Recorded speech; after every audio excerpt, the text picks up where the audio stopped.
നമസ്കാരം. ഇതാണ് ശബരിമല. നമ്മുടെ അയ്യപ്പൻ്റെ നടയിൽ ഏകദേശം 15 മണിക്കൂർ ക്യൂ നിന്നിട്ട് പോയി കഷ്ടപ്പെട്ട് അയ്യനെ കണ്ട് തൊഴുത് അവിടുത്തെ പ്രസാദം വാങ്ങിക്കാൻ ക്യൂ നിന്ന്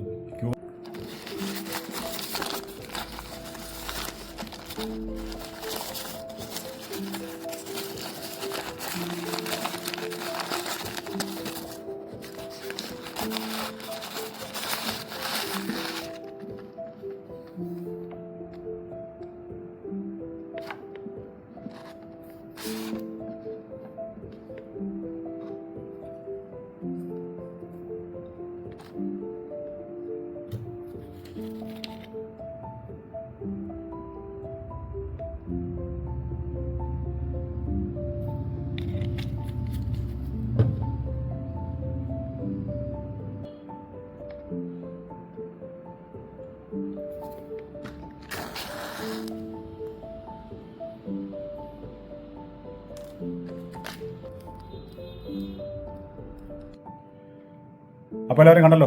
നമസ്കാരം. ഇതാണ് ശബരിമല.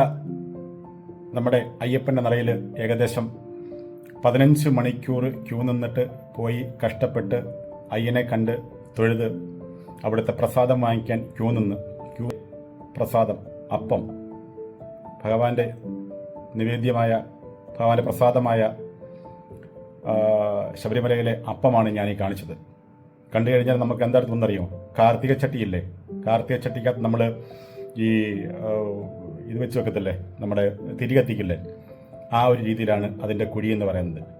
നിങ്ങൾ കണ്ടില്ലേ? ഞാൻ കാണിച്ചില്ലേ? ഇത് കണ്ടോ? നമ്മുടെ നഖത്തിൻ്റെ കനമേ ഉള്ളൂ. ഇത് കണ്ടോ? എൻ്റെ പേരിൽ മൊത്തം അതിനകത്തിരിക്കുക. കണ്ടോ? 45 രൂപയാണ് ഇതിലെ 6 പീസിൻ്റെ വില. എന്ന് വെച്ചാൽ ഏകദേശം 7.5 രൂപ ഈ ഒരു സാധനത്തിൻ്റെ വിലയാണ്. 7.5 രൂപ. ഇതിനെന്തോ കോസ്റ്റ് വരും? ശബരിമലയെ തിന്നു മുടിക്കുന്ന കുറച്ച് കള്ളന്മാർ, ലക്ഷക്കണക്കിന് കോൺട്രാക്റ്റ് പൈസക്കെടുത്ത സ്ഥാപനമാണിത്.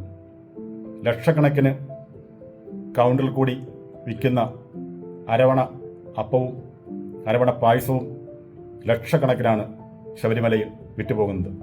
ഏറ്റവും കൂടുതൽ വാങ്ങിക്കുന്ന അന്യ സംസ്ഥാനക്കാരാണ്. തമിഴ്നാട്, ആന്ധ്രാപ്രദേശ് എന്നിവരൊക്കെയാണ്. ഞാൻ ഇന്നലെ പോയിട്ട് വന്നേയുള്ളൂ. അതിൻ്റെ ക്ഷീണമുണ്ട്. ഇന്നലെ പോയിട്ട് വന്ന ഏകദേശം 15 മണിക്കൂർ ക്യൂ നിന്ന്, പക്ഷെ നല്ലപോലെ ശാസ്താവിനെ കാണാൻ പറ്റി, കണ്ടു, തൊഴുതു ഒക്കെ ഉണ്ട്. പക്ഷേങ്കിൽ തന്നെ ആ ക്ഷീണം മാറ്റാൻ വേണ്ടി ഭഗവാന്റെ പ്രസാദമായ ഈ അപ്പം വാങ്ങിക്കാൻ ക്യൂ നിന്ന് മേടിച്ചു കഴിഞ്ഞപ്പോൾ കിട്ടിയതാണ് 45 രൂപയ്ക്ക് ഒരു പാക്കറ്റിൽ 6 പീസ്. ഇതിനെയൊക്കെ ചോദ്യം ചെയ്യാൻ ഇവിടെ ആരുമില്ലേ? നിയമമില്ലേ? നീതിയില്ലേ? സത്യത്തിൽ ഇതേകളൊക്കെ തെമ്മാടികളുണ്ടല്ലോ. നമ്മൾ എന്താ ചെയ്യേണ്ടേ? ഭക്തരെ ചൂഷണം ചെയ്യുന്ന ഇത്തരത്തിലുള്ള തെമ്മാടികളെ എന്താണ് ചെയ്യേണ്ടത്? നിങ്ങൾ പറയൂ. ഇതേപോലെയുള്ള ഭരണ സംവിധാനങ്ങളിൽ കൂടി അഴിമതി നടത്തി കയറിയിരുന്ന് ഈ കാണിക്കുന്ന തോന്നിവാസങ്ങളെ ആരെങ്കിലും ഉണ്ടോ ചോദിക്കാൻ? ആരുമില്ല. ക്വസ്റ്റ്യൻ ചെയ്യാൻ ആരുമില്ല. അത്രത്തോളം കഷ്ടപ്പെട്ട് ക്യൂ നിന്ന് കൊച്ചു കുഞ്ഞുങ്ങളും പ്രായമേറിയ അമ്മമാരും ഒക്കെ ക്യൂ നിന്ന് പോയിട്ട് 15 മണിക്കൂർ പമ്പയിൽ തന്നെ 3 മണിക്കൂർ പമ്പയിൽ തന്നെ ക്യൂ ആയിരുന്നു. അതിനുശേഷം മരക്കൂട്ടം കഴിഞ്ഞാൽ പിന്നെ ഏകദേശം ഒരു 9 മണിക്കൂർ ഞങ്ങൾ ക്യൂ നിന്നു. അതെല്ലാം കഴിഞ്ഞ ശേഷമാണ് ഭഗവാനെ കണ്ട് സംതൃപ്തിയോടെ അടഞ്ഞ് പ്രസാദം വാങ്ങിക്കാൻ പോയപ്പോൾ 45 രൂപയ്ക്ക് കിട്ടുന്ന 6 പീസിലൊരു അപ്പമാണിത്. എൻ്റെ ലൈഫിൽ ആദ്യമായിട്ടാണ്. ഇത് കടിക്കാൻ പറ്റില്ല, ഇത് ഒടിക്കാൻ പറ്റില്ല, ഇത് പൊട്ടത്തില്ല. കണ്ടോളൂ.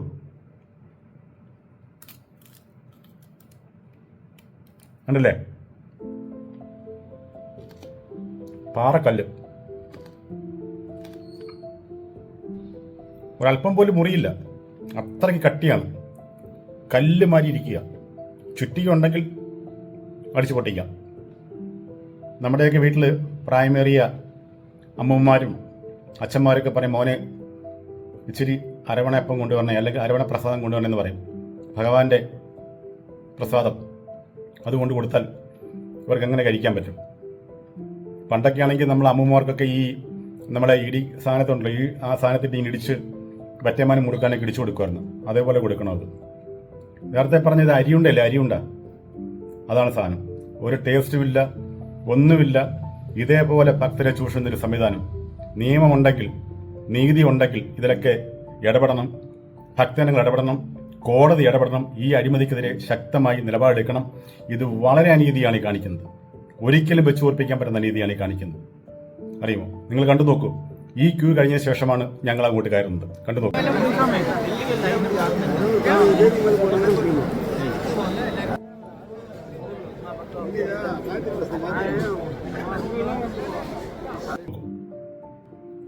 കണ്ടില്ലേ? ഇത്രയും ക്യൂ കഴിഞ്ഞ ശേഷമാണ് ഞങ്ങൾ ഈ നടയിൽ പോയി ഭഗവാനെ കണ്ട് ദർശനം മേടിച്ച് അതിനുശേഷം ഈ പ്രസാദം വാങ്ങിക്കാൻ പോയത്.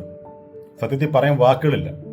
അത്രയ്ക്ക് തോന്നിവാസം തെമ്മാടിത്തരമാണ് ഈ അരവണ പ്രസാദത്തിൽ കാണിക്കുന്നത്. അറിയുമോ? അവരെല്ലാം കട്ടുപിടിച്ചിട്ട് പരുവാക്കി വെച്ചേക്കാണ്. ഇതൊക്കെ ആര് ചോദിക്കാൻ? കണ്ടില്ലേ? ഇതാണ് അവസ്ഥ. എന്ത് പറയാനാ? പറഞ്ഞിട്ട് കാര്യമില്ല. സ്വാമി ശരണം.